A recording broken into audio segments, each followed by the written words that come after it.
আমরা একটা জিনিস স্পষ্ট করতে চাই যে আমরা অর্ধবেলা ধরে ব্লকেট করছি, আমরা এই অর্ধবেলায় কিন্তু থেমে থাকবো না। আমরা একটি সর্বাত্মক ব্লকেটের পরিকল্পনা করছি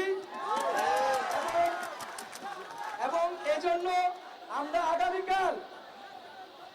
আগামীকাল সারা দেশে, সারা ঢাকা শহরে আমাদের যত শিক্ষার্থী প্রতিনিধি রয়েছে তাদের সাথে সমন্বয় করব, গণসংযোগ করব, করে আমরা বুধবার কঠোর কর্মসূচি দিব।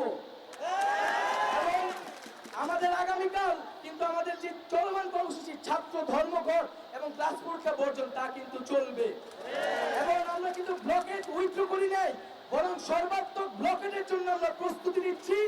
আমরা আগামীকাল অনলাইনে বিকালবেলা একটি প্রেস ব্রিফিং করে আমাদের বুধবারের কর্মসূচি আমরা জানিয়ে দেব।